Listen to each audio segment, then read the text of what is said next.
Hello and welcome to yet another RetroTech 120p challenge, and today we're playing Tecmo's Strato fighter, otherwise known as Raiga.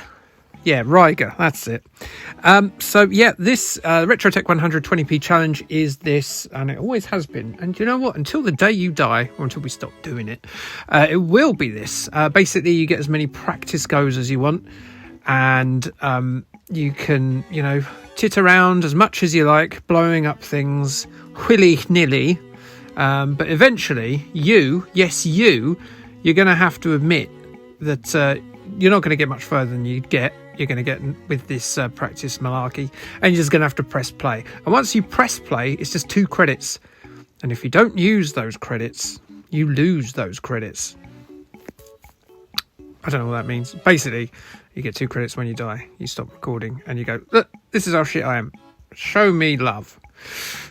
And I have shown you love with this. I actually did better in my proper run than I did on my practice run. I did have to practice this a couple of times because I wasn't sure on the controls, because there was a button that makes you flips around. And at the beginning, you don't see much point in using that. But when you face the bosses, there is definitely a need to use that. But yes, this is a Tecmo game from 1991. It looks very 1991, doesn't it? Very post-R-Type. Level 3 is particularly R-typey, as you will find out. Whoops, spoiler. As you can see, it's a horizontal shoot 'em up. The storyline is that it is the year 2135, not in real life, in this game. And there are colonizing aliens that fancy a bit of that Earth. I don't know why they want it. We don't even want it. We keep shagging it up. And you're tasked in the Thunderfang Raiga ship. Thank God we got interstellar fighter ships, before the aliens started to attack. We'd be in so much trouble without it. And here's the first boss. This is very much one of those games where you can get your ship super powered up. You can be the most powerful ship. It's really impossible to die. But as soon as you die, just bin your credits. Just bin your credits. It's one of those games. I'm not even as powerful as I'm going to be yet. The game is significantly easier when you're powered up, as is the nature of games of this type. As you just saw as well, my little flip mechanic there, because obviously you have to attack both sides of the spaceship, whatever this is. It looks like some sort of nutcracker of some sort. If you wanted to play this game, it's probably in your main folder, to be honest. If you haven't got a main folder and you want to play it legitimately, you could buy an arcade machine, or you could buy Tecmo's Classic Arcade on the Xbox, the standard Xbox, the plain Xbox, as that. It's actually quite a good collection, actually. I was looking at it earlier. There's not a lot of games on it, but it's the sort of games you wouldn't expect to all be on one compilation. Things like Solomon's Key, Bomb Jack, Raiga, and Tecmo Bowl. It's a good mix. I always like Tecmo's World Wrestling on the NES. That was good. So, yeah, I was sort of half praying that Christian's Choice would come up this week. Because it's Altered Beast. And I've never wanted Altered Beast in my life. But it's obvious why I wanted Altered Beast is because you get another space shooter. Makes it very difficult to do genital facts. I didn't want to do my one. My one was football related. And I sort of picked that before England went out of the World Cup, which you can probably tell this was recorded in very early December 2022, if you're coming to this video late, where England have just been beaten by France despite outplaying the shit out of them. But such is the life of football and that of an England fan, that occasionally you will see that you can do all you like. You're eventually going to lose, which is, I think, probably why I sort of relate to England better than like any club sides. Because that's pretty much me. So obviously, as I said, very difficult to pick once again a genital fact, because these space shooters, I've done Aliens, I've done tardigrades, I've done porn films set in space. What do I do? Well, the game is set in the year 2135, so I thought it would be a good idea to look at genital facts related to what we might be up to in 2135. Well, you and me, we will be dead.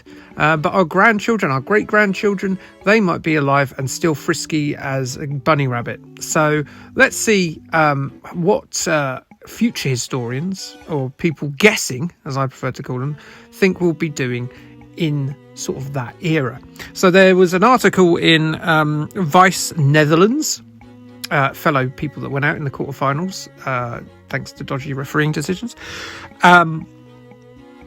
where they were looking at what future sex would look like. And it was the future historian I'm talking about is Roanne van Voorst. There's 2 O's in the name. There's a van. You know she's Dutch. So, yeah, I mean, I would imagine some of us will still be doing the standard thing, the hunker chunker. It's not like a Demolition Man. It sort of is, actually. So you got VR glasses that will become more and more commonplace. But they will be a two-way thing, and not just because they do exist at the moment, but it's just generally lonely men looking at anime girls and then plugging something on their end of their old chap and sort of having a fine old time of it, while equally probably crying after they've used them. But this will be a two-way street, so you can have sex over the internet. So basically what it would be is both of you have got equipment that you attach to yourselves, for either preference, and you can sort of use haptic gloves and things to touch each other. Look, watch how weaker I've become in this game. So yeah, you'd have like haptic gloves, so you could kind of feel each other and what have you over the internet. So you could have like long distance relationships. That wouldn't be a problem if you're very sexually orientated. Now the issue is of course, if you leave those settings on, and the settings are set for, say your wife's a bit portly, or your girlfriend's got a bit portly, and you've sort of set it on I don't know, a Scarlett Johansson setting or something, and she comes back and you say, what? Have you been pretending that I feel like Scarlett Johansson? Yeah, so you'd be in trouble. So if you're watching this video in, say, 2135, if you found an old YouTube video and you're watching this and you were thinking about changing that setting, don't. All right? I've given sex advice to my ancestors there. That's pretty cool, isn't it? So yeah, there's that.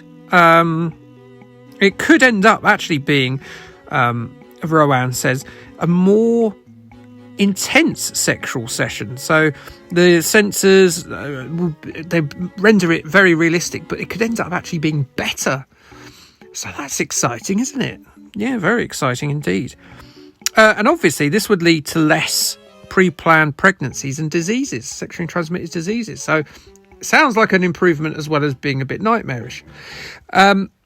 Sex robots will one day replace sex workers, although not entirely, as she still suspects that lonely people like that companionship they get from meeting a sex worker. Because obviously you can have like a human conversation with someone who's sort of, I would imagine, looking more and more disgusted as you're talking to them and just sort of blankly telling you to put the money on the sideboard and leave, and please don't strangle me. Am I having a flashback? That's for you to decide. Level 2 done. There will also potentially be people having relationships with online bots, like chat bots, which will not only replicate conversations and learn from conversations and things like that. So you look at the R-typeness of this. Not only will they learn your conversations, what you like and what have you, they also will express empathy. So it would be like I don't know if you've seen the movie Her, that had I always get the wrong one, Joaquin Phoenix, the guy who played the Joker. He fell in love with an AI, sort of like a Siri or an Alexa type affair, or Cortana if you're that way inclined. He sort of fell in love with it because it sort of was able to kind of replicate like a human's emotional state. And that's what Rowan is proposing here. Well, I don't like having conversations with anyone, let alone a computer. So yeah, the future's going to be very different for masturbators, I think, and people having relationships. Scary a bit, isn't it? It's a bit kind of a Black Mirror style, and in fact she does say that it could lead to people craving that kind of relationship rather than courting, and of course that could then bottom out the population, because if you can get sex without having to leave the house, like what essentially feels like proper sex, why would you? And and if you can replicate it without having a partner, even, it's kind of like, well, why, if that's all you're interested in. And there are people that just sort of get in relationships to do sex, but then I suppose that then they wouldn't last anyway, would they? I don't know, but yeah, pretty nightmarish when you think about it. But it's sort of already, like kind of a thing already, this, isn't it, in terms of, as I said, about the VR helmets and kind of nerds doing anime girls in their bedrooms and what have you, and then kind of social media has become very exclusive, and people don't go out as much as they used to because they think, well, I've got all the contact I need via this computer screen. Very nightmarish. Not that I'm to judge, but where technology could leave us. Very Black Mirror, very Charlie Brooker, and quite fascinating, though a little bit disturbing perhaps, but not that funny this week. So I'm sorry about that, but we need to stop picking space shooters. Otherwise, I'm going to get more and more esoteric. To think, if we had Christian's suggestion, I could have had a bear, we could have werewolves, we could have wolves, and werewolves aren't real, I know. We could have had dragons. I can't remember what else is an altered beast. A tiger? There's a tiger, isn't there? But the tiger's the same as the wolf. So yeah, we missed out. You missed out on that, and maybe Christian will get Alter Beast next week. So yeah, coming up to the end of my go. So what I will say is, video coming up this week is on something. Yes, it's on something. It's it's the last football. It's Chris Kamara's Street Soccer. So please pay attention to that. And also, if you like genital facts, why not vote for me at the link down below for YouTuber of the month for December? Because do I deserve your praise? I think I might. Like, subscribe, and Kay, thanks, bye.